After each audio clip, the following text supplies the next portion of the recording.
Hello, everybody. My name is Coach Randy Dobbs, and I teach that the Bible is proven true by fulfilled prophecy.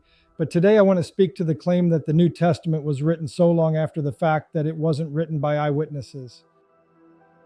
The New Testament authors knew the second and third generations, so the New Testament writers were not unknown, but contemporaries, pastors, apostles, and church brothers. No autographs needed. They knew who they were quoting. You can't quote from something unless it's already there. 88 AD, 33 AD, only 55 years later, after Jesus rose from the dead in 33 AD, the second generation church fathers were quoting the eyewitness apostles. Clement, born 35 AD, was Bishop of Rome from 88 to 99 AD. He quoted by chapter and number: Titus 3:1, Acts 20:35, 1 Peter 3:20, 2 Peter 2:5, Hebrews 11:5. Quotes 1 Corinthians 2:9 and calls it scripture, Romans 1:32, Hebrews 1:3 and 4. Church as a body metaphor, as in 1 Corinthians, James 4:1. Jesus' millstone quote, which is present in Matthew, Mark, and Luke. James 5:20. Letters of Ignatius, born 35 AD.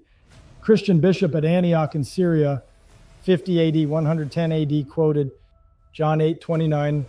John 17:11, 12, James 4:6 names Onesimus as in Philemon, John 1:14, 1 Timothy 4:10, 1 Peter 2:9, Matthew 5:2, 1 Timothy 2:24, 25, Luke 23:34, Romans 2:4, Matthew 23:35, Acts 9:15.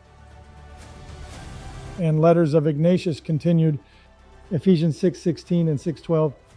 Luke 10:27, Matthew 12:33, 1 Corinthians 1:20 and 4:20, Romans 10:10, 2 Corinthians 4:18 and 8:18 and 6:14, 16, letter of Ignatius to the Magnesians, 1 Timothy 4:12, Luke 6:46, 2 Corinthians 5:17 mentions Judaizers, 2 Thessalonians 3:10, Philippians 3:18, 19, 2 Timothy 3:4, Acts 11:26. Letters of Ignatius to the Trallians, Hebrews 10:12, 13 warns of Nicolaitanes. Letter of Ignatius to the Romans, Galatians 2:20. Letter of Ignatius to the Philadelphians, 2 Timothy 3:6. Dragon Nicolaitanes. Letter of Ignatius to the Smyrnans, maybe Revelations 1:7. Next we have Polycarp of Smyrna, 69, 155 AD. A disciple of John either quotes or alludes to in his epistle to the Philippians, quotes extensively from various books of the New Testament, including Matthew, Mark, Luke, Acts, Romans, 1 and 2 Corinthians, Galatians, Ephesians, Philippians, 1 and 2 Thessalonians, 1 and 2 Timothy, Hebrews, 1 Peter, 1 and 3 John, Jude. Papias, 7155 AD. Papias refers by name to the books of Mark, Matthew, 1 John, Peter. Even atheist Bible scholar Bart Ehrman confirms all New Testament books written the first century, which is the same century as Jesus. Atheist scholar Bart Ehrman, along with other skeptics, claim, though, is the New Testament was written like the telephone game, also known as Chinese whispers. It's a game where a message is passed along a line of people, whispered from one person to the next, and the final message is often different from the original due to misinterpretations and errors in transmission. That would be a problem if this was true with the New Testament, but the apostles were not whispering, but writing their testimonies or letters, giving them to the second and third generations to be rewritten and passed along. These second generations were copying the text and passing the text along to be recopied by other church leaders. In the game of telephone, you have no record of what was said, but with the New Testament, we have over 5,800 known Greek manuscripts. Also, there are approximately 10,000 Latin manuscripts and between 9,300 and 15,000 manuscripts in other ancient languages. The sheer number and early dates of these manuscripts allow scholars to reconstruct the text of the New Testament with a high degree of confidence, even though the original autographs, the original manuscripts written by the authors, are lost. The apostles were Jews, and like their fellow Jews, followed specific procedures for disposing of such texts, reflecting their holiness. Geneza. These texts are placed in a designated storage space called a geneza, meaning storage or hiding place. Burial. When a text, such as a Torah scroll or a prayer book, becomes too worn or damaged to be used, it is respectfully buried, often in a Jewish cemetery. This act symbolizes the return of the sacred words to the earth, similar to the burial of a person. So this is why we don't have the originals, is when they were worn out, they were buried. This is why scholars use a science called what is textual criticism. Even atheist Bart Ehrman's blog by Joshua Schechterle, PhD, writes textual criticism is a vital part of the discipline of biblical studies, as well as the study of ancient writings in general. When we don't have an original handwritten copy of an ancient writing called an autograph, textual critics look at the various manuscripts of that writing, noting differences between them and trying to get at what the original probably said. As Bart Ehrman puts it, textual criticism is the discipline that tries to establish what the original words were, or at least tries to decide which words to print if there are a variety of options.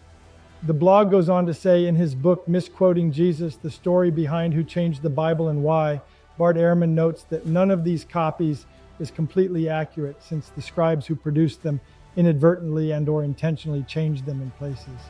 All scribes did this. So rather than actually having the inspired words of the autographs, that is, the originals of the Bible, what we have are the error-ridden copies of the autographs. He makes it sound like we have nothing but errors, but wait. Bart says one thing and then he says, in fact, most of the changes found in early Christian manuscripts have nothing to do with theology or ideology. Far and away, the most changes are the result of mistakes, pure and simple slips of the pen, accidental omissions, inadvertent additions, misspelled words, blunders of one sort or another. Atheist scholar Bart Ehrman, Misquoting Jesus, page 55. And so it goes. The more manuscripts one discovers, the more the variant readings, but also the more the likelihood that somewhere among those variant readings, one will be able to uncover the original text. Therefore, the 30,000 variants uncovered by John Mill do not detract from the integrity of the New Testament. They simply provide the data that scholars need to work on to establish the text, a text that is more amply documented than any other from the ancient world.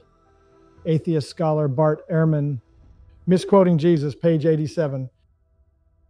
To be sure, of all the hundreds of thousands of textual changes found among our manuscripts, most of them are completely insignificant, immaterial, of no real importance for anything other than showing that scribes could not spell or keep focused any better than the rest of us.